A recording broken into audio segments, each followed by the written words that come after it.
नमस्कार दोस्तों, हम लोग इकोलॉजी एंड इन्वायरमेंट का अध्ययन कर रहे हैं परीक्षावाड़ी नामक पुस्तक के माध्यम से। उसमें हम लोग इकोलॉजिकल फैक्टर का अध्ययन इसमें कर रहे हैं। पारिस्थितिकीय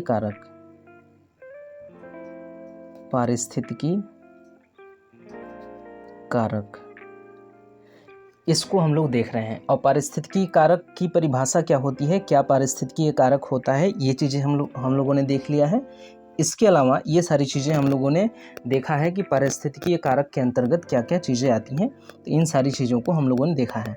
उसके बाद हम लोग एक एक कारक को उठाएंगे, एक एक फैक्टर्स को लेंगे और उसके बारे में अध्ययन करेंगे। तो इसमें हम लोगों ने सबसे पहले वायुमंडलीय कारक जो हैं, इसके अंतर्गत आता है प्रकाश। तो इसको हम लोगों ने पढ़ लिया है। आज जो हम लोग पढ़ेंगे वो तापमान के बारे में देखेंगे, और जितना हो सकेगा आज की वीडियो में उसके आगे जल वर्षण, वायुमंडलीय नमी, वायु गति, वायुमंडल की गैसें, ये सारी चीज़ें देखेंगे। जितना हो सकता है आज की वीडियो में उतना हम लोग देखने का प्रयास करेंगे। तो चलिए शुरू करते हैं हम लोग। कहाँ से? प्रकाश से।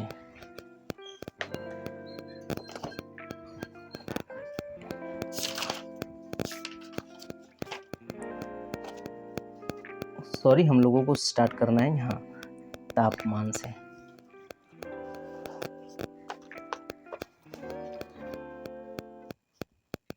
ताप भी ऊर्जा का एक रूप है। ताप भी ऊर्जा का एक रूप है। वातावरण में ताप का मुख्य स्रोत सूर्य है। वातावरण में ताप का जो मुख्य स्रोत है वो सूर्य है।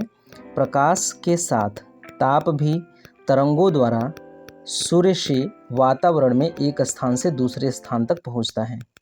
प्रकाश के साथ साथ प्रकाश तो तरंगों के रूप में एक स्थान से दूसरे स्थान पर पहुंचता है, उसी के साथ ये तापमान भी तरंगों के द्वारा सूर्य से वातावरण में एक स्थान से दूसरे स्थान तक पहुंचता है।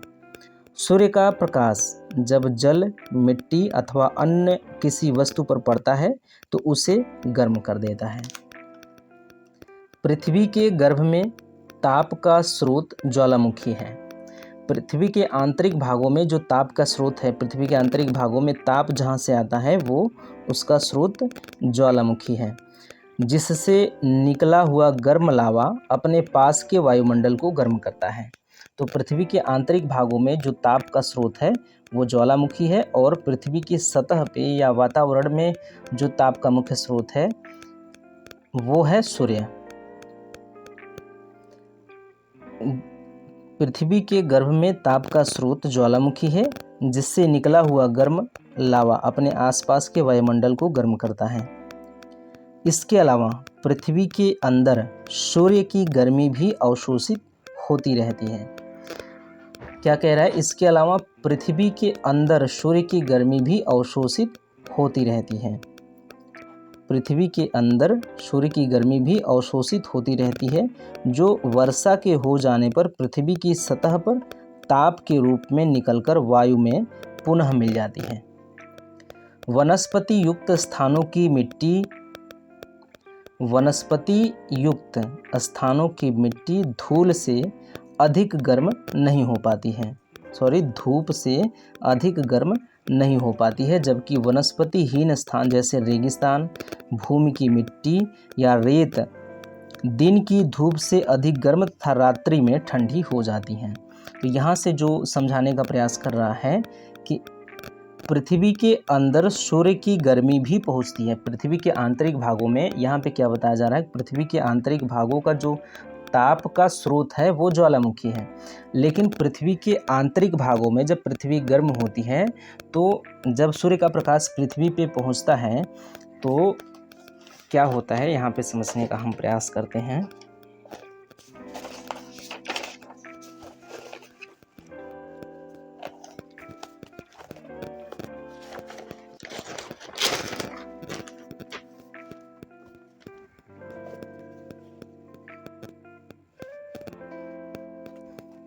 ये कह रहा है कि जो पृथ्वी के आंतरिक भाग है, पृथ्वी का आंतरिक भाग ऐसे देख लेते हैं। पृथ्वी के आंतरिक भागों में गहराई बढ़ने के साथ साथ गहराई अगर पृथ्वी के आंतरिक भागों में बढ़ रहा है तो उसके साथ साथ क्या होता है, तापमान में भी वृद्धि देखने को मिलती है। तापमान, तो तापमान में भी वृद्धि देखने को मिलती है। तो पृथ्वी के आंतरिक भागों में गहराई के समानुपाती होता है तापमान। इसका मतलब ये होता है कि गहराई बढ़ने पर तापमान बढ़ता है। गहराई कम जितनी होगी तापमान उतना कम होगा पृथ्वी के आंतरिक भागों में। तो 100 से 150 किलोमीटर पृथ्वी के आंतरिक भागों में गहराई में जाने पर जो ऊपरी परत है पृथ्वी के आंतरिक भागों में, अगर ऊपरी परत की बात करें तो इसको कहा जाता है क्रस्ट, इसको कहा जाता है मेंटल और इसको कहा जाता है क्रोड। तो अब इन भागों को भी, इनको भी दो दो भागों में बांटा गया है। क्रस्ट जो है इसको दो भागों में, ऊपरी क्रस्ट, निचला क्रस्ट। इसमें भी ऊपरी मेंटल, निचली मेंटल, निचला मेंटल, और इसको भी दो भागों में बांटा जाता है, ऊपरी क्रोड और निचला क्रोड, निचला क्रोड। तो इस प्रकार से पृथ्वी के आंतरिक भागों में विभाजन होता है। अब अगर बात करें तो हम मेंटल तक उठा के अगर बात करें, यहाँ से अगर हम लोग मेंटल तक पूरा ले लेते हैं, बड़ा सा बनाते हैं ताकि जगह मिल जाए, ठीक। तो ये जो है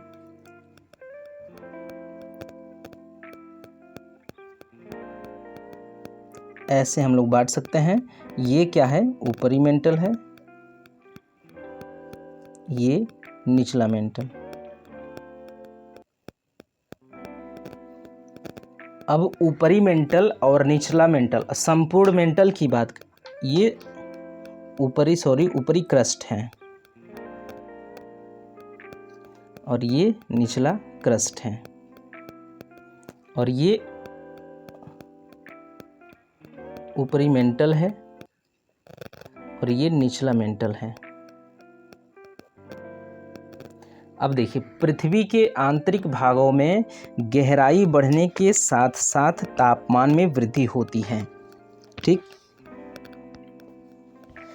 तो अंदर गहराई बढ़ते बढ़ते 100 से 150 किलोमीटर के आसपास, कहाँ से, यहाँ से ये वाला एरिया इतना तक आते आते, कहाँ से, संपूर्ण क्रस्ट, पूरा का पूरा ये क्रस्ट है, उसके बाद शामिल है इसमें ऊपरी मेंटल। संपूर्ण क्रस्ट और ऊपरी मेंटल शामिल है। यहाँ वाला एरिया क्या होता है, यहाँ वाला एरिया यहाँ तक आते आते जो तापमान है इतना अधिक हो जाता है कि यहाँ की चट्टानें क्या होती हैं, पिघली हुई अवस्था में हो जाती हैं, पिघली अवस्था में। और इस पिघली अवस्था को कहा जाता है दुर्बलता मंडल। दुर्बलता मंडल, ये जो मंडल है, ये जो एरिया है, इस एरिया को कहा जाता है दुर्बलता मंडल। तो कहा जा रहा है कि पृथ्वी के आंतरिक भागों में जो ऊर्जा का स्रोत है, जो तापमान का स्रोत है, वो क्या है, ज्वालामुखी। तो कुल में ये जो लावा है, यही है, यहाँ से लावा निकलता है और पृथ्वी के सतह पे, यहाँ से मैग्मा निकलता है और पृथ्वी के सतह पे फैल जाता है। तो ये क्या होता है, इसको कहते हैं ज्वालामुखी प्रक्रिया। तो यहाँ पे बताया जा रहा है कि पृथ्वी के गर्भ में जो ताप का स्रोत है वो ज्वालामुखी है, और इससे निकला हुआ गर्म लावा अपने पास के वायुमंडल के, आसपास के वायुमंडल को गर्म कर देते हैं। इसमें अत्यधिक तापमान होता है, जो ये मैग्मा है यहाँ पे उपस्थित है, इसमें अत्यधिक तापमान होता है।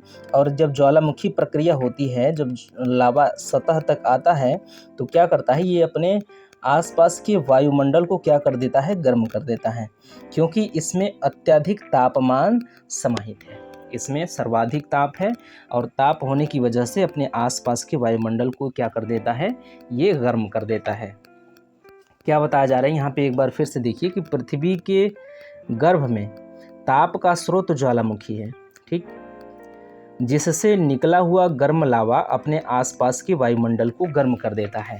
क्योंकि जो लावा है, लावा के पास तापमान की अधिकता है।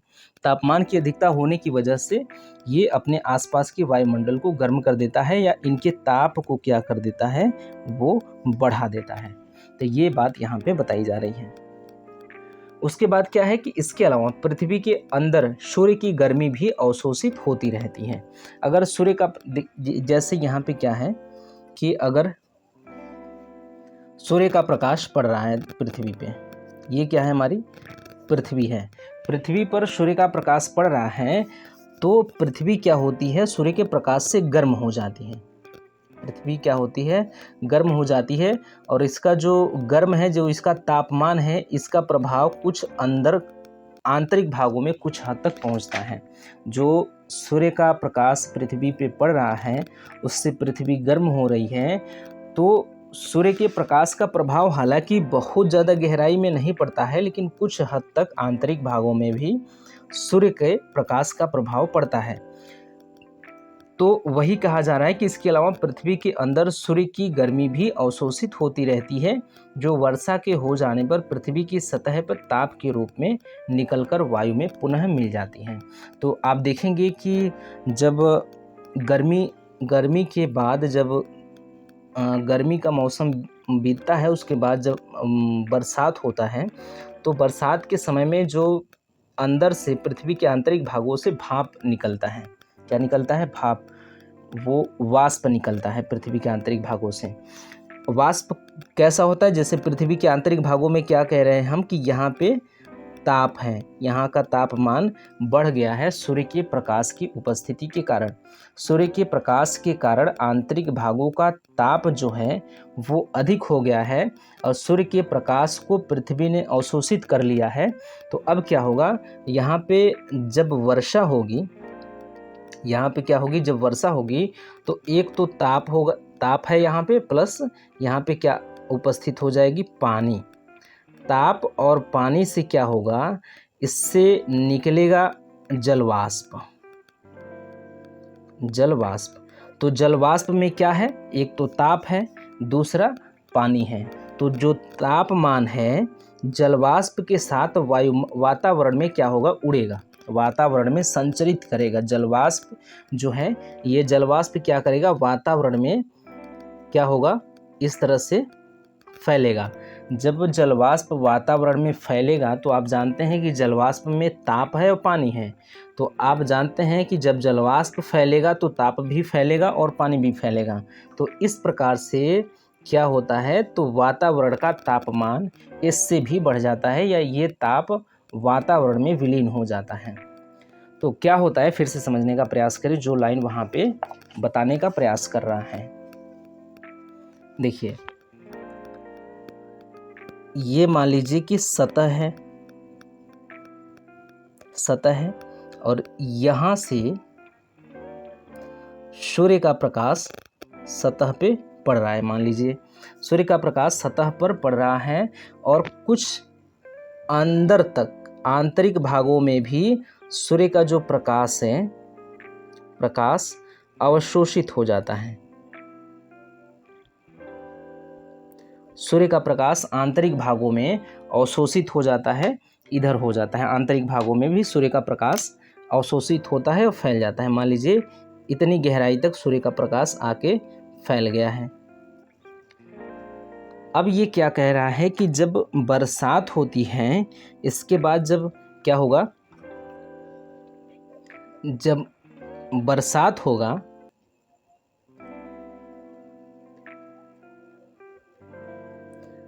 जब बरसात होगा तो पृथ्वी के आंतरिक भागों में क्या है, प्रकाश है। प्रकाश किस रूप में है, ताप के रूप में है। तो ये क्या है, ताप है, तापमान है। ये क्या है, पानी है। पानी और तापमान जब मिलेगा, जब पृथ्वी के आंतरिक भागों में वो आएगा, पानी आएगा, तो पानी और तापमान जब मिलेगा तो क्या बन के निकलेगा ऊपर, ये भाप बन के निकलेगा, जिसको हम भाप कहते हैं या जलवाष्प कह सकते हैं आप। तो जलवाष्प के रूप में ये ऊपर उठेगा। जल वाष्प या भाप, जैसे आप कहते हैं भाप, तो ये क्या होगा, ऊपर उठेगा। तो इस जलवाष्प में क्या है, जलवाष्प में दो चीज़ें हैं। क्या है दो चीज़ें, एक तो है जल, जलवाष्प में एक तो जल है, और दूसरा क्या है, इसमें ताप है, ताप है। तो अब वातावरण में क्या फैलेगा, वातावरण में जल भी फैलेगा और ताप भी फैलेगा। तो वही कह रहा है कि वातावरण में ये ताप पुनः चला जाता है। अब लाइन को पढ़िए, अब समझ में आएगा क्या कहना चाहता है। देखिए, इसके अलावा पृथ्वी के अंदर सूर्य की गर्मी भी अवशोषित होती रहती है। पृथ्वी के आंतरिक भागों में सूर्य की गर्मी भी अवशोषित होती रहती है, जो वर्षा के हो जाने पर पृथ्वी की सतह पर ताप के रूप में निकलकर वायु में पुनः मिल जाती है। तो ये जो ताप है, पृथ्वी, ये जो प्रकाश है, ताप के रूप में क्या होती है, पुनः वायु में मिल जाती है। यही कह रहा है कि जो वर्षा के हो जाने पर सतह पर ताप के रूप में निकलकर वायु में पुनः मिल जाती है। वनस्पति युक्त स्थानों की मिट्टी धूप से अधिक गर्म नहीं होती है, जबकि वनस्पतिहीन स्थान जैसे रेगिस्तान, भूमि की मिट्टी या रेत दिन की धूप में अधिक गर्म तथा रात्रि में अधिक ठंडे हो जाते हैं। तो ये कह रहा है कि जिस क्षेत्र में क्या है, जिस क्षेत्र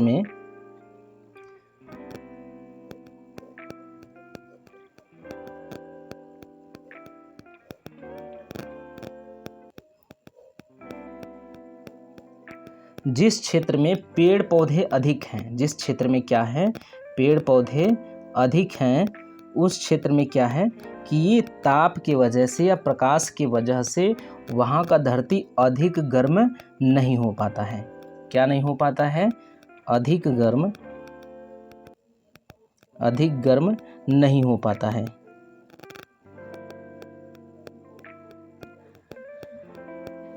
क्योंकि हमने देखा है, हम लोगों ने इससे पहले की वीडियो में एक बार बात किया है कि जो पत्ती है, जो पत्तियां होती हैं, जिन पर 100% अगर सूर्य का प्रकाश पड़ रहा है, तो ये पत्तियां, उनमें से 83% भाग अवशोषित कर लेती है, एब्जॉर्ब कर लेती हैं, अपने अंदर ले लेती हैं। उसमें से 4% भाग जो है वो प्रकाश संश्लेषण में यूज होता है, और 79% भाग जो है वातावरण में क्या होता है, ताप के रूप में फैलता है। वातावरण में ताप के रूप में 79% फैलता है। तो यही जो 79% ताप के रूप में फैल रहा है, यही क्या करेगा, धरती को गर्म करेगा। अब क्या है कि जिन क्षेत्रों में पेड़ पौधे उपस्थित नहीं हैं, उन क्षेत्रों में ये 79% ताप के रूप में जो ऊपर उड़ रहा है, वायुमंडल में जो ताप के रूप में प्रकाश फैल रहा है, वो 79% न फैल के, क्योंकि वो पूरा का पूरा 100% फैलेगा। तो जिधर पेड़ पौधे नहीं होंगे, इधर पेड़ पौधे नहीं हैं, तो इधर क्या होगा, अधिक गर्म होगा। इधर का ज़मीन जो है जल्दी से गर्म हो जाएगा, क्योंकि इधर पेड़ पौधे नहीं हैं। एक तो सूर्य का प्रकाश जब पड़ेगा, तो कुछ ऐसे, जब सूर्य का प्रकाश पड़ेगा तो पृथ्वी पे जो ज़मीन है, यहाँ का अधिकांश ज़मीन पे सूर्य का प्रकाश पड़ ही नहीं पाएगा। अधिकांश ज़मीन पे सूर्य का प्रकाश पड़ ही नहीं पाएगा जहाँ अत्यधिक पेड़ पौधे हैं। और दूसरी बात ये है कि इनकी जो पत्तियाँ हैं, ये पत्तियाँ प्रकाश को अवशोषित कर लेंगी और प्रकाश संश्लेषण में कुछ प्रकाश के हिस्से को यूज़ करेंगी और बाकी को छोड़ेंगी। तो कुल मिला के 79% भाग ही छूटेगा गर्म करने के लिए। तो 79% प्रकाश जो है, 79% प्रकाश ही इसको गर्म कर पाएगा। 79% प्रकाश द्वारा ही इस ज़मीन को गर्म किया जाएगा, जबकि इस ज़मीन को 100% तापमान, 100% प्रकाश द्वारा गर्म किया जाएगा। यहाँ का जो ज़मीन है, इस वाले एरिया का जो ज़मीन है, यहाँ का ज़मीन 100%, 79% प्रकाश, इसको गर्म करेगा 79% प्रकाश, क्योंकि बाकी के प्रकाश जो हैं इनकी पत्तियां, इनके पेड़ पौधे अपने अंदर ले रहे हैं और प्रकाश संश्लेषण की प्रक्रिया कर रहे हैं उसके तहत। और इधर क्या है, पेड़ पौधे उपस्थित नहीं हैं तो प्रकाश को कौन अवशोषित करेगा। और दूसरी बात ये है कि सीधे पृथ्वी पर इनका ताप प्रभाव पड़ेगा इन प्रकाश का। यहाँ पे जो प्रकाश पड़ेगा तो सीधे पड़ेगा, तो यहाँ पे 100% प्रकाश जो है वो इस ज़मीन को गर्म करेगा।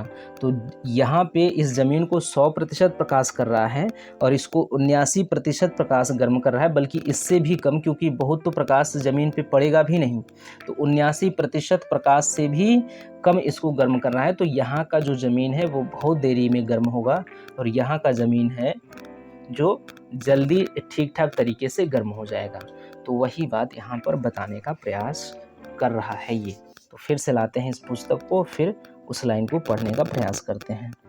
तो वनस्पति युक्त, जहाँ पे वनस्पतियाँ होंगी उन स्थानों की मिट्टी जो है धूप से अधिक गर्म नहीं हो पाती हैं, जबकि वनस्पतिहीन, जहाँ पे वनस्पति न हो वैसे स्थान जैसे रेगिस्तान, भूमि की मिट्टी या रेत दिन की धूप से अधिक गर्म और रात्रि में ठंडे हो जाते हैं।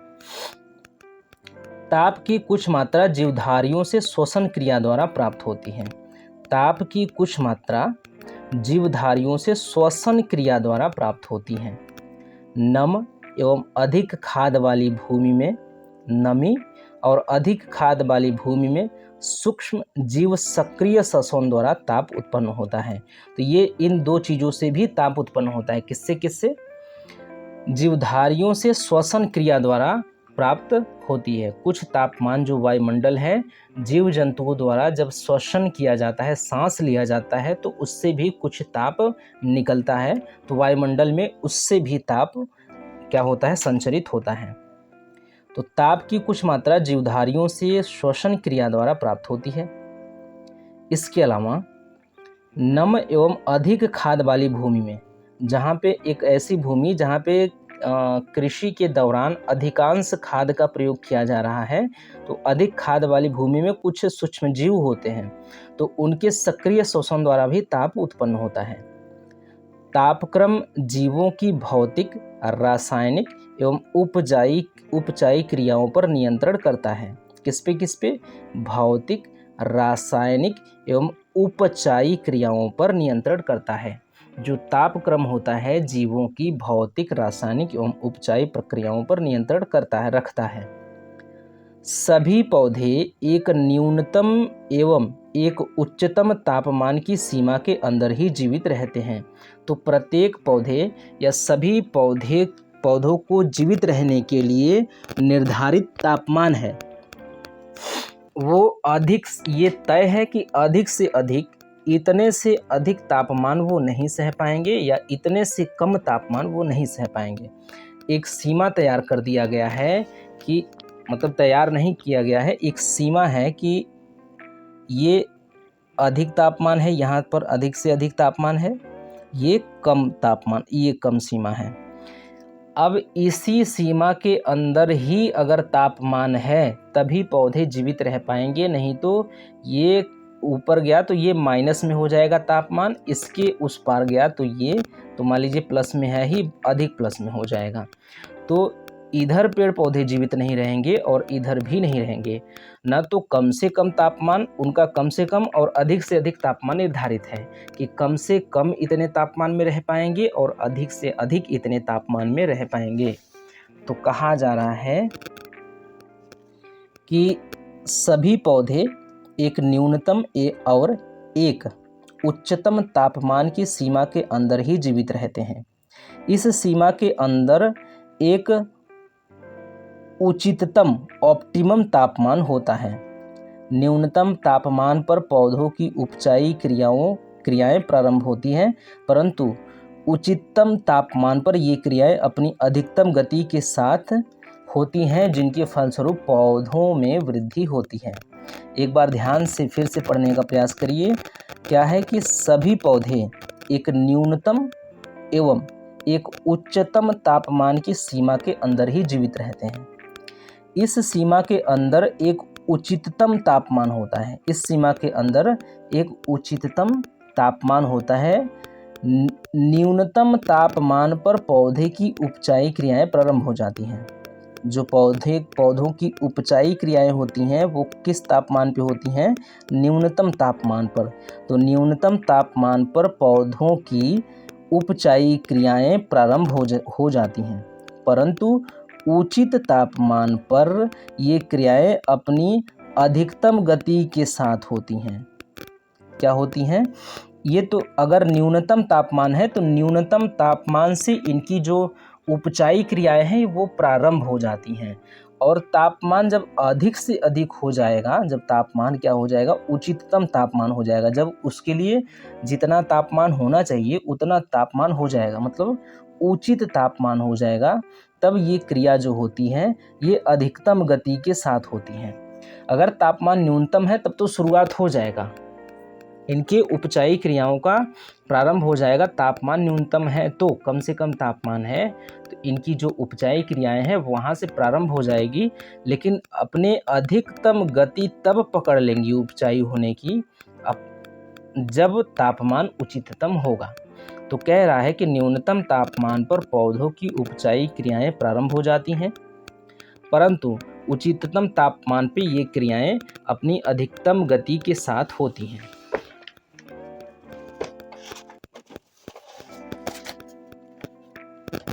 देखिए क्या है कि न्यूनतम तापमान, हमने कहा कि ये क्या है, यहाँ पे मान लीजिए कि न्यूनतम तापमान है, न्यूनतम तापमान है, और ये क्या है?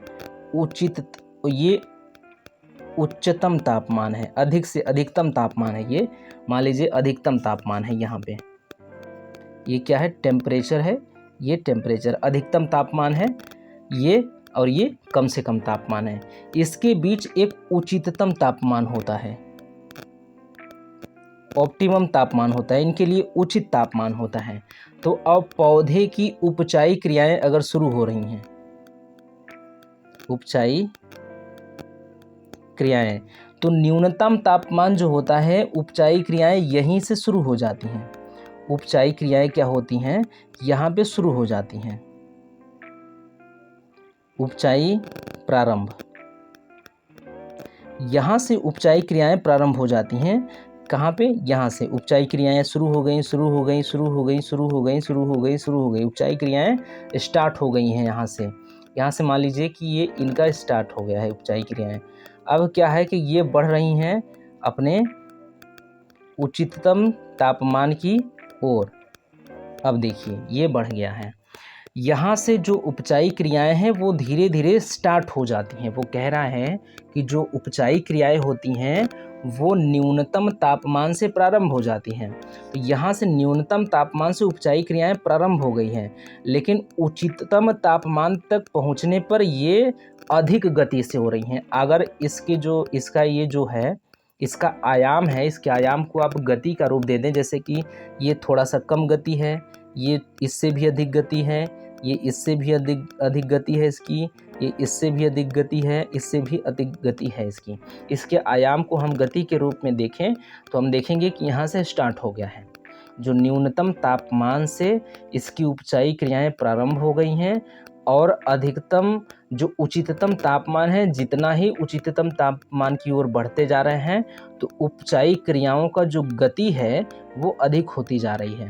तो यहाँ पे मान लीजिए उचितम तापमान है, उचिततम तापमान की सीमा है, तो यहाँ पर आने पे उपचाई क्रियाओं का गति सर्वाधिक हो जाता है। तो उचिततम तापमान पर उपचाई क्रियाओं की गति जो है सर्वाधिक हो जाती है, और न्यूनतम तापमान से ये प्रारंभ हो जाती है। फिर से देखिए वही चीज़ बताया जा रहा है यहाँ से कि इस सीमा के अंदर, कौन से सीमा के अंदर? हमने बात किया कि अधिकतम और कम से कम सीमा के अंदर एक उचिततम तापमान होता है। न्यूनतम तापमान पर पौधे की उपचाई क्रियाएं प्रारंभ हो जाती हैं, हमने देख लिया है, परंतु उचिततम तापमान पर ये क्रियाएं अपनी अधिकतम गति के साथ होती हैं। उचिततम तापमान जितना इसको उचित तापमान प्राप्त होना चाहिए, उचित तापमान इस पौधे के लिए उचित तापमान जितना होना चाहिए उस तापमान पर ये उपचाई क्रियाएं जो होती हैं अधिक गति से होती हैं। जिसके फलस्वरूप पौधों में वृद्धि होती है। ठीक, अब देखिए उपचायी क्रियाओं में जो वीकर है, वीकर जिसको इंग्लिश में एंजाइम्स कहा जाता है, तो उपचायी क्रियाओं में वीकरों की महत्वपूर्ण भूमिका होती है। उपचायी क्रियाओं में पौधों की गति में जो एंजाइम्स क्या होता है, उपचायी क्रियाएं उपचायी क्रियाएं किस लिए होती हैं? पौधों की वृद्धि के लिए। पौधों की वृद्धि के लिए उपचायी क्रियाएं होती हैं और उपचायी क्रियाओं के लिए एंजाइम्स की महत्वपूर्ण भूमिका होती है। तो इसका मतलब ये है कि पौधों की वृद्धि के लिए एंजाइम्स की महत्वपूर्ण भूमिका होती है। तो उपचायी क्रियाओं में वीकरों या एंजाइम्स की महत्वपूर्ण भूमिका होती है। ये 25 डिग्री सेल्सियस से 35 डिग्री सेल्सियस के बीच अधिकतम क्रियाशील होते हैं। तो पौधों के विकास में जो एंजाइम्स महत्वपूर्ण होते हैं, पौधों के विकास में जो एंजाइम्स महत्वपूर्ण होते हैं वो 25 डिग्री सेल्सियस से 35 डिग्री सेल्सियस के बीच अधिकतम क्रियाशील होते हैं। तो जब अधिक क्रियाशील होंगे तो पौधों का विकास अधिक होगा। तो सीधी सी बात ये बताई जा रही है कि पौधों का विकास 25 डिग्री सेल्सियस से 35 डिग्री सेल्सियस के बीच में ठीक ठाक होता है। ठीक, 0 डिग्री सेल्सियस या इससे नीचे वीकर क्रियाशील, अक्रियाशील या अकर्मण्य हो जाते हैं परंतु नष्ट नहीं होते हैं। तो अगर जो तापमान है शून्य हो जाए या माइनस में पहुंच जाए तो जो एंजाइम्स होते हैं वो क्रियाशील नहीं होते हैं, वो अक्रियाशील हो जाते हैं या अकर्मण्य हो जाते हैं, जो कार्य करने योग्य नहीं होते हैं। तो इसका मतलब कि ये कार्य करते हैं तो पौधों का विकास होता है, तो ये कार्य नहीं करेंगे तो पौधों का विकास नहीं होगा। तो सीधा सा मतलब ये है कि 0 डिग्री सेल्सियस तापमान हो जाएगा या इससे कम तापमान हो जाएगा तो क्या होगा कि पौधों का विकास अवरुद्ध होगा। या इससे नीचे वीकर अक्रियाशील या अकर्मण्य हो जाते हैं परंतु नष्ट नहीं होते, ये निष्क्रिय हो जाते हैं लेकिन नष्ट नहीं होते हैं। 60 डिग्री सेल्सियस से 70 डिग्री सेल्सियस पर वीकरों का स्कंदन या विकृतीकरण हो जाता है जिसके फलस्वरूप ये नष्ट हो जाते हैं। तो कम से कम कितना होगा? 0 डिग्री सेल्सियस या उससे कम होगा और अधिक से अधिक 60 से 70 डिग्री सेल्सियस का तापमान हो जाएगा तो ये जो वीकर हैं, जो एंजाइम्स हैं, वो नष्ट हो जाएंगे या निष्क्रिय रहेंगे।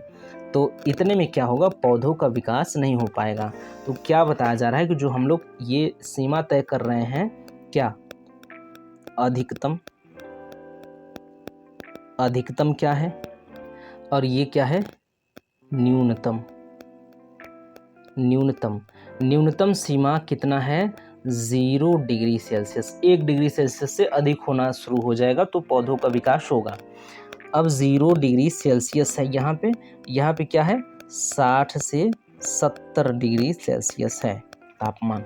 यही चीज़ जो हम लोग कह रहे हैं, पौधों का विकास इसी के बीच में हो जाएगा, इसी के बीच में पौधों का विकास होगा, इसी तापमान के बीच में। क्योंकि इसी तापमान के बीच में जो एंजाइम्स होते हैं, एंजाइम्स जो होते हैं, एंजाइम्स किस काम में आते हैं? पौधों के विकास में, पौधों के विकास या पौधों के वृद्धि कह लें, वृद्धि में उपयोगी। तो ये एंजाइम्स कब एक्टिव रहते हैं? ये एंजाइम्स अधिक से अधिक 60 डिग्री सेल्सियस का तापमान या उससे कम तापमान होना चाहिए, 60 डिग्री सेल्सियस से कम तापमान होना चाहिए और 0 डिग्री सेल्सियस से अधिक तापमान होना चाहिए, तब जाके ये एंजाइम्स एक्टिव होंगे और जब ये एक्टिव होंगे तभी जाके पौधों की वृद्धि होगी। तो यही बात बताया जा रहा है और इसमें कहा गया है कि 25 से 30 डिग्री सेल्सियस के बीच ये एंजाइम्स अधिक क्रियाशील होते हैं। 25 से 30 डिग्री सेल्सियस के बीच ये एंजाइम्स क्या होते हैं? एंजाइम्स अधिक क्रियाशील होते हैं। क्या होते हैं? अधिक क्रियाशील होते हैं। इसका मतलब हम कह सकते हैं यही ऑप्टिमम सीमा है, यही क्या है? उचिततम सीमा है, जहाँ पे एंजाइम्स अधिक जब क्रियाशील होंगे क्या होंगे, एंजाइम अधिक क्रियाशील होंगे तो पौधों की जो उपचाई क्रियाएं हैं वो अधिकतम तेजी से होंगी। जब अधिकतम तेजी से होंगी तो यही तो ऑप्टिमम सीमा है, यही जो है वो उचिततम सीमा है, यही उचिततम सीमा है।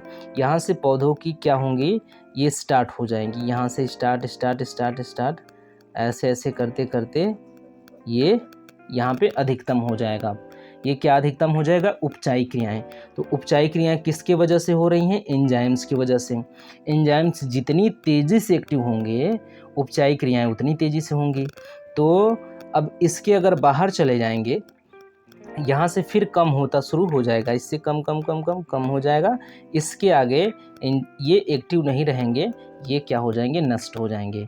इसके आगे भी क्या होगा, एक्टिव नहीं रहेंगे, ये नष्ट हो जाएंगे। तो इसके आगे जाएंगे तो एंजाइम्स नष्ट हो जाएंगे, इसके आगे जाएंगे तो एंजाइम्स नष्ट हो जाएंगे। नष्ट होने की वजह से ये उपचाई क्रियाएं नहीं होंगी, उपचाई क्रियाएं नहीं होंगी तो पौधों का विकास नहीं होगा। ये चीज़ यहाँ पे समझाने का प्रयास किया है। तो फिर से इस चीज़ को पढ़ लीजिए, अब तो समझ में आ गया होगा कि उपचाई क्रियाओं में विकरों जो एंजाइम्स होते हैं उनकी महत्वपूर्ण भूमिका होती है। ये 25 डिग्री सेल्सियस से 35 डिग्री सेल्सियस के बीच अधिकतम क्रियाशील होते हैं।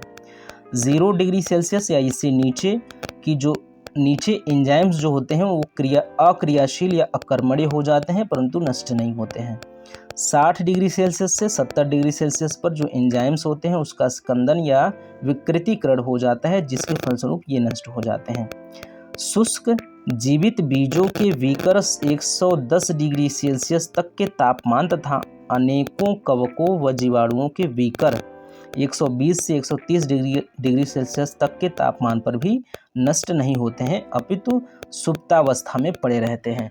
तो कुछ बीज ऐसे होते हैं, कुछ पौधे ऐसे होते हैं जो 110, 120, 130 डिग्री सेल्सियस तापमान पाकर भी ये क्या रहते हैं, वो नष्ट नहीं होते हैं लेकिन निष्क्रिय अवस्था में बने रहते हैं, वो नष्ट नहीं होते हैं। तो कुछ एक्सेप्शन जो अपवाद होते हैं, अपवाद स्वरूप कुछ पौधे ऐसे होते हैं कि जो इस डिग्री सेल्सियस से जो 60 से 70 डिग्री सेल्सियस है इससे अधिक के तापमान पर भी नष्ट नहीं होते हैं। जैसे शुष्क जीवित बीजों के विकर, जो शुष्क जीवित बीज होते हैं, जो सूखे क्षेत्रों में होने वाले जो पौधे होते हैं उनके बीज की बात हो रही है। तो उनके बीज जो होते हैं, उनके बीज के जो बीकर होते हैं, जो एंजाइम्स होते हैं, जो विकास, जो पौधों की वृद्धि में उपयोगी वो अपने भूमिका निभाते हैं, जो पौधों की वृद्धि में जो अपनी भूमिका निभाते हैं वो उसको एंजाइम्स कहते हैं। तो इन बीजों के एंजाइम्स 110 डिग्री सेल्सियस तापमान पर भी जीवित रहते हैं, कभी कभार 120 डिग्री सेल्सियस या 130 डिग्री सेल्सियस तापमान पर भी जीवित रहते हैं लेकिन सुप्तावस्था यानी कि निष्क्रिय अवस्था में पड़े रहते हैं। इस प्रकार विभिन्न पौधों में अलग अलग तापमान को सहने की शक्ति होती है। तो विभिन्न प्रकार के पौधों में अलग अलग तापमान को सहने की शक्ति होती है। पृथ्वी पर तापमान सदैव एक सा नहीं रहता है अपितु विभिन्न स्थानों व विभिन्न ऋतुओं में यह बदलता रहता है। सीधी सी बात है, इसको समझने की कोई आवश्यकता है नहीं, क्योंकि पता है पृथ्वी पर तापमान सदैव एक जैसा नहीं रहता है, अलग अलग रहता है, अपितु विभिन्न स्थानों पर भी विभिन्न ऋतुओं में यह बदलता रहता है। तो ठंडी में अलग तापमान रहेगा, गर्मी में अलग तापमान रहेगा। तो ये कह रहा है कि विभिन्न स्थानों पर विभिन्न ऋतुओं में यह क्या होता है, बदलता रहता है। ठीक, तापमान बदलता रहता है। भूमध्य रेखा में ध्रुवों की ओर बढ़ने पर समुद्र तल से ऊंचाई की ओर बढ़ने पर क्रमशः तापमान कम होता है। अगर समुद्र तल की ऊंचाई की ओर बढ़ने पर और ध्रुवों की ओर बढ़ने पर तापमान में वृद्धि होती है। जब आप जियोग्राफी पढ़ेंगे तो आपको पता चलेगा कि भूमध्य रेखा से ध्रुवों की ओर बढ़ने पर तो भूमध्य रेखा पे अधिक तापमान होता है, क्योंकि भूमध्य रेखा पे पृथ्वी का जो सूर्य है, सूर्य का प्रकाश, जो सूर्य के प्रकाश की किरणें हैं वो सीधी पड़ती हैं। जो भूमध्य रेखा है, भूमध्य रेखा पर सूर्य का जो प्रकाश है वो सीधा पड़ता है। अगर ये मान लीजिए कि पृथ्वी है और ये जो बीच में रेखा सीधी सीधी खींची गई है वो भूमध्य रेखा है, तो इस पर क्या होता है, सूर्य का प्रकाश जो है सीधा पड़ता है। सूर्य का प्रकाश इस पर क्या होता है, सीधा पड़ता है। इसलिए इस क्षेत्र का तापमान जो होता है तापमान अपेक्षाकृत अधिक होता है। तो अब क्या होगा कि अगर हम ध्रुवों की ओर बढ़ेंगे, ये ध्रुवों की ओर हम क्या कर रहे हैं, बढ़ रहे हैं। ये क्या है, ध्रुव है। ये क्या है, ध्रुव है। जब हम ध्रुवों की ओर बढ़ रहे हैं तो क्या होगा, तापमान यहाँ का अधिक है, यहाँ से थोड़ा सा कम यहाँ होगा, यहाँ से कम यहाँ होगा, यहाँ के मुकाबले यहाँ कम होगा, यहाँ के मुकाबले यहाँ कम होगा, यहाँ के मुकाबले यहाँ कम होगा। तो जैसे ही हम ध्रुवों की ओर बढ़ना शुरू कर देंगे, तापमान में कमी देखने को मिलती है। तो कह रहा है कि विषुवत रेखा से ध्रुवों की ओर बढ़ने पर जो टेम्परेचर है, टेम्परेचर में कमी आती है, तापमान में क्या होती है, कमी आती है। उसके बाद ये कह रहा है कि भूमध्य रेखा, ये कह रहा है समुद्र तल से ऊंचाई की ओर बढ़ने पर। अब ये सतह है, सतह से ऊंचाई बढ़ने पर, ऊपर जाने पे जो टेम्परेचर है उसमें कमी आती है। ऊपर क्षोभ मंडल तक, क्षोभ मंडल तक यह नियम काम करता है। यह नियम कब काम करता है, क्षोभ मंडल तक। क्षोभ मंडल तक आप क्या करेंगे, ऊपर जितने ही ऊपर जाएंगे तापमान में उतनी ही कमी आएगी। आप ये ना सोचिए कि सूर्य के नज़दीक जा रहे हैं हम तो तापमान में क्या हो रहा है, बढ़ोतरी होनी चाहिए। क्षोभ मंडल तक क्या होता है, यही चीज़ होता है। क्षोभ मंडल तक ये क्या है, मान लीजिए क्षोभ सीमा है तो क्षोभ मंडल तक यही चीज़ होता है, तापमान में कमी होती है ऊपर जाएंगे। और क्षोभ मंडल के बाद जाएंगे तो चीज़ें बदलती हुई देखने को मिलती हैं। तो क्षोभ मंडल तक बात करें तो तापमान में कमी आती है। और यहाँ भी अगर हम लोग ध्रुवों की ओर आएंगे तो तापमान में कमी होगी। तो वही चीज़ यहाँ पे लिखा हुआ है। ये सामान्य सी चीज़ें हैं, इसको हमने देखा है कि जो प्रारंभिक लाइन है इसमें पृथ्वी पर तापमान सदैव एक सा नहीं रहता है, ठीक है, अपितु विभिन्न स्थानों व विभिन्न ऋतुओं में यह बदलता रहता है, ये भी ठीक है। इस चीज़ को हम लोगों ने समझ लिया कि भूमध्य रेखा से ध्रुवों की ओर बढ़ने पर तापमान कम होता है, भूमध्य रेखा से ध्रुवों की ओर बढ़ने पर तापमान कम होता है, और समुद्र तल से ऊंचाई की ओर जाने पर तापमान में कमी आती है। तो क्या कह रहा है इस लाइन को, भूमध्य रेखा से ध्रुवों की ओर बढ़ने पर तथा समुद्र तल से ऊंचाई की ओर बढ़ने पर क्रमशः तापमान कम होता है। इस तापमान में परिवर्तन आ जाने के कारण इन स्थानों के पेड़ पौधे के रूप तथा प्रकार में परिवर्तन आ जाता है। तो तापमान इस प्रकार से प्रभावित कर रहा है। हमने कहा कि जो इकोलॉजिकल फैक्टर होते हैं वो प्रभावित करते हैं जीवों के संरचना, उनके क्रियाकलाप, उनके कार्य में, उनके जो रासायनिक, जो जैविक क्रियाएं होती हैं उनको प्रभावित करता है। तो ये तापमान की वजह से क्या हो रहा है कि परिवर्तन आने के कारण इन स्थानों के पेड़ पौधों के रूप तथा प्रकार में परिवर्तन आ जाता है। ठीक, आगे क्या है कि इसके अतिरिक्त वायु के प्रवाह, ऊंचाई, जल तथा थल के प्रभाव, वनस्पति आवरण, ढलान, हिम आवरण, समुद्री धाराओं के प्रवाह आदि के कारकों का भी प्रभाव तापमान पर पड़ता है। तो किसका, ऊंचाई का भी तापमान पड़ता है, जल तथा थल के प्रभाव से भी। जल जहाँ पर है और जहाँ पे पानी है, जहाँ पे स्थल है, तो दोनों के तापमान में भी अंतर देखने को मिलेगा। स्थल का तापमान कुछ और होगा, जल का तापमान कुछ और होगा। ऊंचाई बढ़ने पे भी तापमान का जो प्रभाव है वो कम अधिक हो सकता है। वनस्पति आवरण जहाँ पे है वहाँ पे तापमान क्या होगा, कम होगा, ज़मीन का तापमान कम होगा। ढलान, हिम आवरण जहाँ पे होगा, समुद्री धाराओं, प्रवाह आदि के कारकों का भी तापमान पर प्रभाव पड़ता है। तो इन चीज़ों से भी तापमान अधिक या कम हो सकता है, या इनका भी प्रभाव तापमान के वितरण पर पड़ता है। तापमान के आधार पर भारत की वनस्पतियों को निम्नलिखित 4 क्षेत्रों में बांटा गया है। एक तो होता है उष्ण प्रदेशी, उप उष्ण प्रदेशी, समशीतोष्ण प्रदेशी और अल्पाइन। तो ये 4 प्रकार के वनस्पतियों को भिन्न भिन्न तापमान की वजह से बांटा गया है। तो तापमान के आधार पर भारत की वनस्पतियों को निम्नलिखित 4 क्षेत्रों में बांटा गया है: उष्ण प्रदेशी, उप उष्ण प्रदेशी, समशीतोष्ण प्रदेशी और अल्पाइन। तापमान का पौधों की क्रियाओं पर प्रभाव, जो तापमान है, तापमान का पौधों की क्रियाओं पर प्रभाव कैसा पड़ता है। ठीक, तो तापमान जो है, तापमान का पौधों की अनेक क्रियाओं पर प्रभाव पड़ता है। इनमें से मुख्य नीचे दिए जा रहे हैं। क्या कह रहा है कि तापमान का पौधों की क्रियाओं पर प्रभाव कैसे पड़ता है। ठीक, तो ये चीज़ अगर प्रकाश संश्लेषण में देखेंगे कि तापमान का कैसे प्रभाव पड़ता है। ठीक, तो तापमान के बढ़ने पर प्रकाश संश्लेषण की दर बढ़ जाती है। जो तापमान है, तापमान बढ़ेगा क्योंकि प्रकाश से ही प्रकाश संश्लेषण होता है और प्रकाश जो है तापमान को लेकर चल रहा है। तापमान के साथ ही प्रकाश और तापमान एक साथ चल रहे हैं। तो तापमान के बढ़ने से क्या होगा, प्रकाश संश्लेषण क्रिया की दर बढ़ जाएगी और इसके घटने पर घटती है। तापमान अधिक है तो प्रकाश संश्लेषण की क्रिया अधिक होगी, तापमान कम है तो प्रकाश संश्लेषण की क्रिया कम होगी, सीधी सी बात है। प्रकाश संश्लेषण की दर लगभग 30 से 35 डिग्री सेल्सियस पर अधिकतम होता है। इस चीज को याद रखेंगे।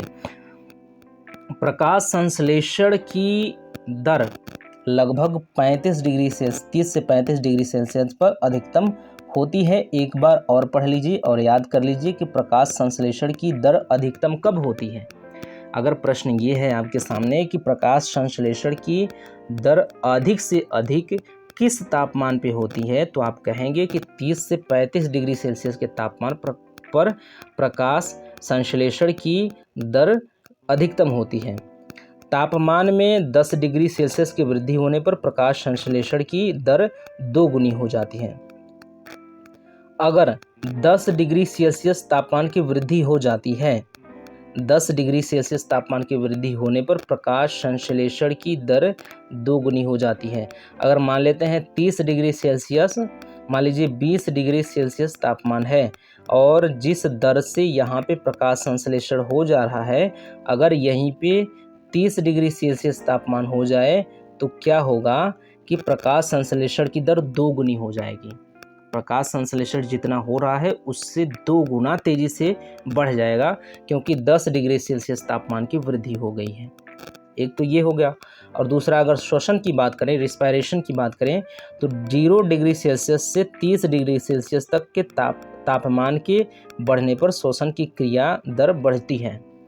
क्या 0 डिग्री सेल्सियस से 30 डिग्री सेल्सियस तक तापमान के बढ़ने पर श्वसन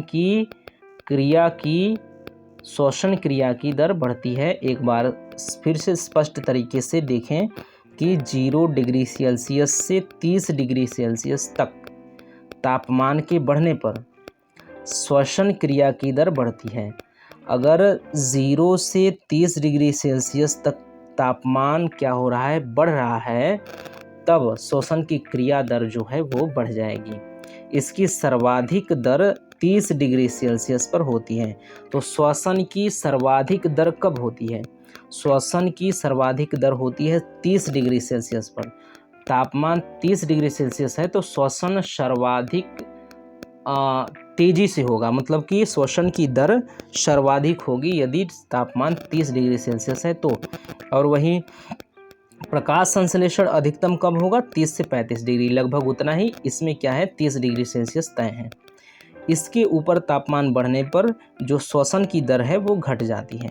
जब 30 डिग्री सेल्सियस से अधिक तापमान होगा तो श्वसन की दर क्या होती है, वो घटती है। श्वसन की दर घटती है। यहाँ पे याद रखेंगे कि जब 30 डिग्री सेल्सियस तापमान है तो श्वसन की दर बहुत तेजी से होगा, लेकिन जब तापमान इससे अधिक होगा, 30 डिग्री सेल्सियस से अधिक होगा, तो श्वसन की दर क्या होगी, वो घट जाएगी।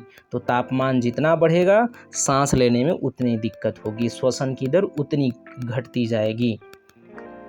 0 डिग्री सेल्सियस से 30 डिग्री सेल्सियस के बीच प्रत्येक 10 डिग्री सेल्सियस तापमान बढ़ने पर श्वसन की दर लगभग 2 से 2.5 गुना बढ़ जाती है।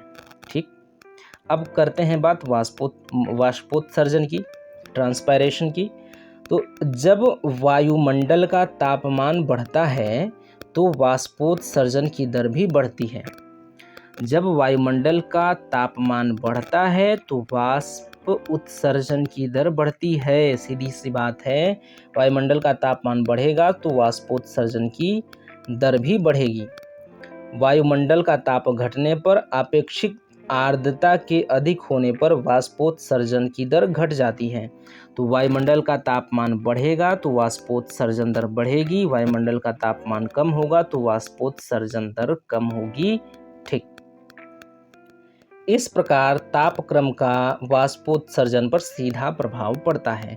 तो वाष्पोत्सर्जन पर ताप का सीधा सीधा प्रभाव पड़ता है। जल एवं खनिज लवणों का अवशोषण।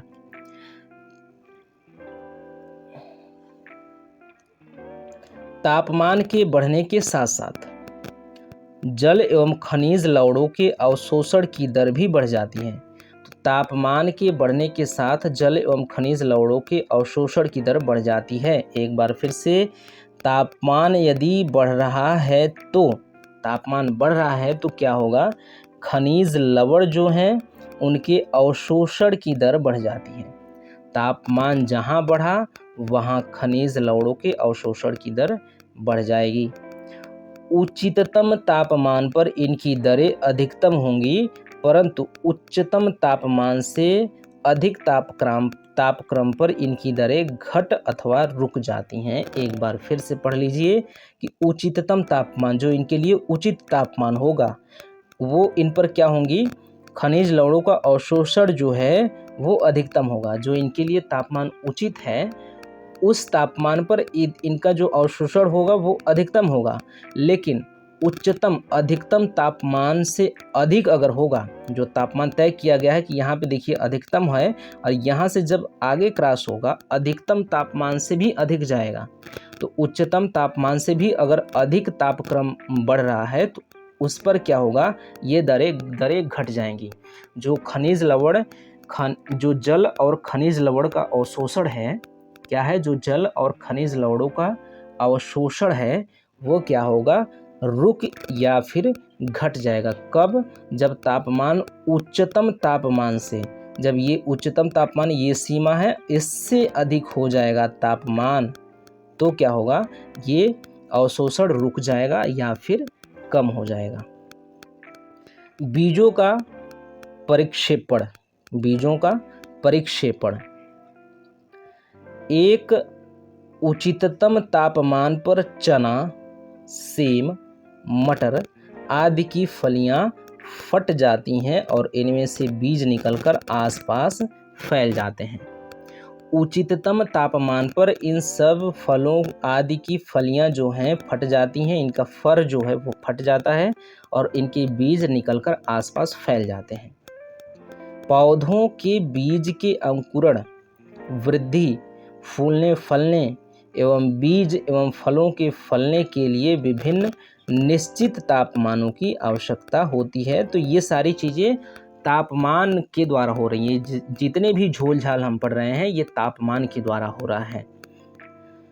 कुछ पौधों के बीज सामान्य तापमान पर भी अंकुरित हो जाते हैं और इन्हें कम तापमान अथवा शीत दशाओं में भी कुछ समय तक रखना पड़ता है। ऐसा करने पर बीज अंकुरित हो जाते हैं। यह क्रिया बसंतीकरण कहलाती है। तो बसंतीकरण क्रिया किसको कहते हैं? कुछ पौधों के बीज सामान्य तापमान पर अंकुरित हो जाते हैं। अंकुरित होने का मतलब समझ रहे हैं? जो बीज है, बीज में से हल्का सा जो एक पौधा निकलता है छोटा सा स्टार्टिंग में ही, उसको अंकुर कहते हैं। तो ये अंकुरित हो जाता है।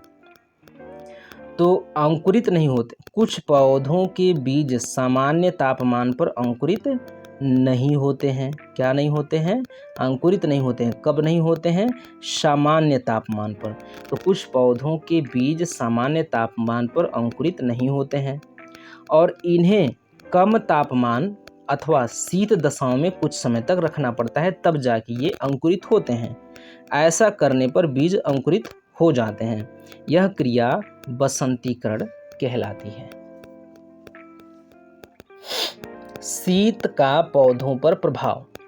ठीक, शीत का पौधों पर क्या प्रभाव पड़ता है? तो छोटे पौधे एवं अंकुरण शीत व पाला नहीं सह पाते हैं। जो छोटे पौधे हैं और जो अंकुरण है, अंकुरण हमने क्या कहा कि ये वाला जो है अंकुरित हो जाता है और ये वाला जो एरिया है, ये वाला जो थोड़ा सा निकला हुआ है, इसको अंकुरण कहते हैं। तो वही कह रहा है कि ये जो अंकुरण है वो शीत और पाला नहीं सह पाता है, नष्ट हो जाता है शीत और पाला में, क्योंकि अभी अभी ये निकला हुआ है, छोटा सा एकदम नन्हा सा बच्चा है, ये अभी अभी नवजात शिशु है, ये शीत और ज़्यादा ठंडी सह नहीं पाता है, और जो छोटे पौधे होते हैं वो भी नहीं सह पाते हैं।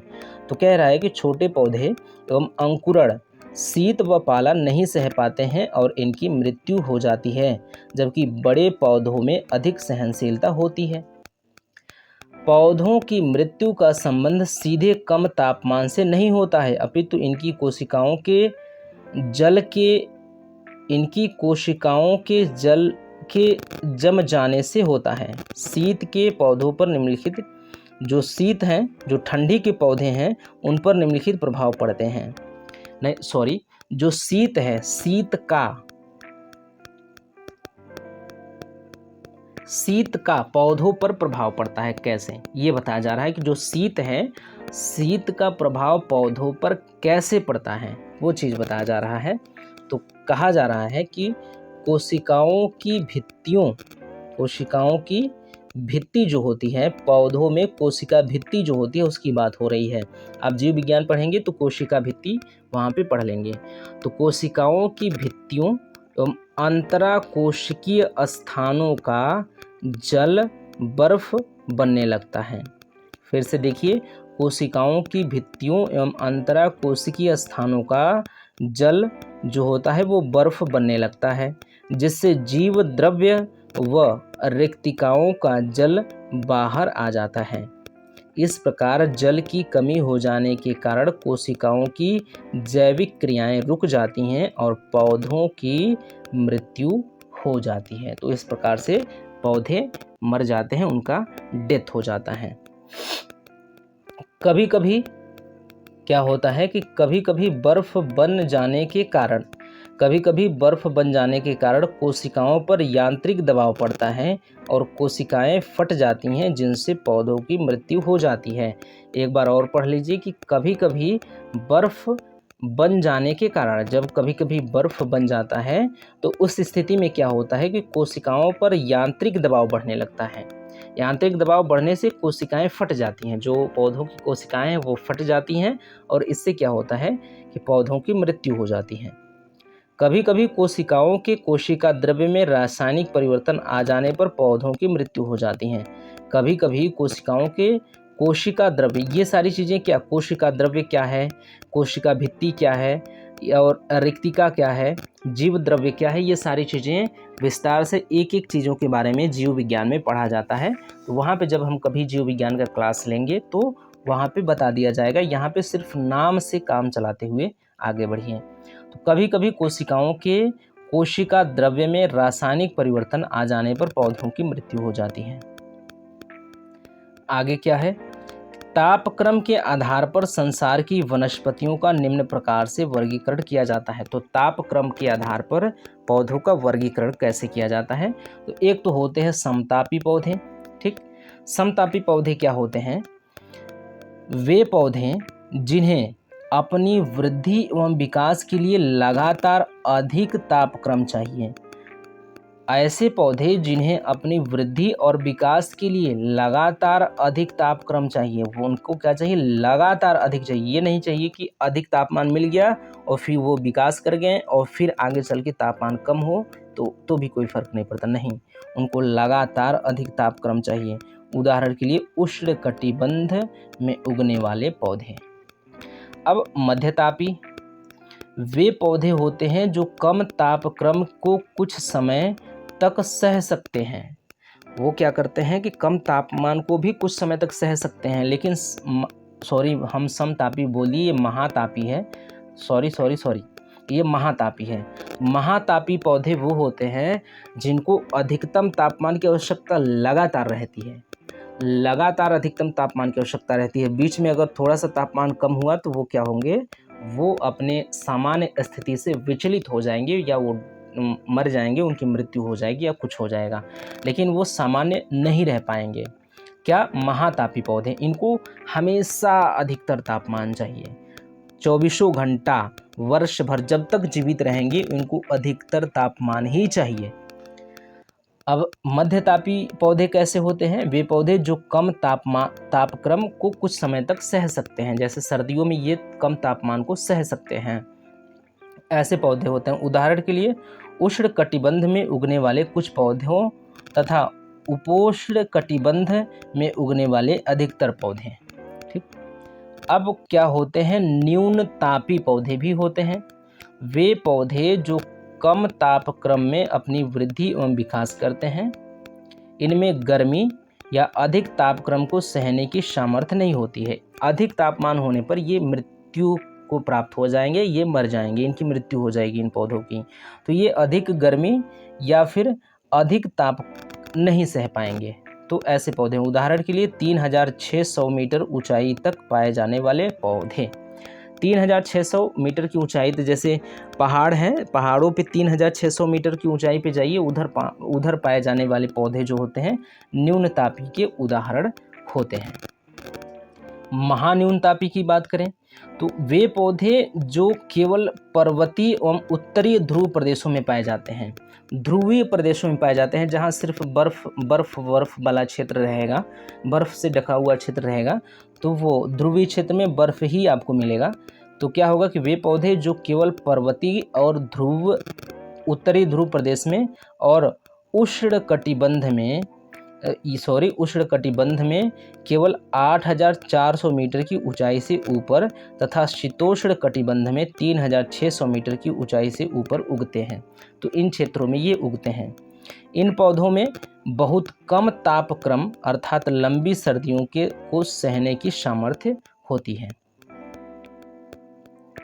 कुछ पौधों को संपूर्ण वर्ष अपेक्षाकृत स्थिर ताप की आवश्यकता होती है। कुछ पौधे जो होते हैं उनको पूरी के पूरे वर्ष एक सीमित तापमान और जो लगातार वही तापमान, जैसे 10 डिग्री सेल्सियस तापमान है तो लगातार वही 10 डिग्री सेल्सियस तापमान ही उनको चाहिए। तो कुछ पौधे संपूर्ण वर्ष अपेक्षाकृत स्थिर तापमान, इधर उधर ज़्यादा ना हो, जैसे 10 से 11 हो गया, 12 हो गया, ठीक है, 10 से 50 ना हो जाए। तो कुछ पौधों को संपूर्ण वर्ष अपेक्षाकृत स्थिर तापमान की आवश्यकता होती है, जिन्हें इन पौधों को क्या कहा जाता है? इनको स्टर्नोथर्मल कहा जाता है। तो जो पौधे वर्ष भर स्थिर तापमान की मांग करते हैं उनको स्टर्नोथर्मल कहा जाता है, जैसे पाइसिया तथा एबीज। इस बात को याद रखेंगे कि पाइसिया तथा एबीज क्या हैं? स्टर्नोथर्मल प्लांट्स हैं, स्टर्नोथर्मल पौधे हैं। कौन? पाइसिया और एबीज। तो स्टर्नोथर्मल क्या होता है? स्टर्नोथर्मल वही होता है कि कोई पौधा वर्ष भर लगभग स्थिर तापमान की आवश्यकता रखता है। उसको लगभग स्थिर तापमान, जैसे 25 डिग्री सेल्सियस तापमान में है वो, तो हो सकता है 26 हो जाए, 27 हो जाए, या 25 से कम 24 हो जाए या 23 हो जाए। तो लगभग स्थिर रहे या 25 ही रहे तो ठीक रहेगा। लेकिन 25 से 30, 35, 40 होना शुरू हो जाएगा तो वो पौधा आमतौर पे मर जाएगा, उसकी मृत्यु हो जाएगी। तो वो क्या है कि अपेक्षाकृत स्थिर तापमान की आवश्यकता होती है, तापमान की स्थिरता उसको चाहिए। तो इसको कहते हैं स्टर्नोथर्मल। स्टर्नोथर्मल टाइप के जो पौधे होते हैं उनका नाम है ये पाइसिया और एबीस। इसके विपरीत कुछ पौधे पूरे वर्ष तापक्रम में होने वाले परिवर्तनों को सह सकते हैं। तो कुछ पौधे ऐसे भी होते हैं कि पूरे वर्ष तापमान चाहे जो हो, चाहे 50 हो जाए, चाहे 10 हो जाए, चाहे माइनस हो जाए, सब सह लेंगे। तो ऐसे पौधे होते हैं जिन्हें यूरीथर्मल कहते हैं। इनको यूरीथर्मल कहते हैं। इसमें आर्टिमिसिया नाम का एक पौधा आता है। तो ये इम्पोर्टेंट लाइन है, यहाँ से यहाँ तक इसको आप याद रखेंगे। ठीक, अब जो इसके बाद हमारा जो अगला फैक्टर आता है वो क्या है? हमने क्या देख लिया? हमने देख लिया फैक्टर्स में जो इकोलॉजिकल फैक्टर होते हैं, पारिस्थितिकीय कारक होते हैं, इसमें प्रकाश देख लिया और हमने देख लिया तापमान। अब देखना है हमें जल व वर्षा के बारे में। तो अगला जो है हम लोगों का देख लीजिए, ये जो टॉपिक है जल एवं वर्षा। तो इस टॉपिक को हम लोग लेकर मिलेंगे अगली वीडियो में। तब तक के लिए धन्यवाद।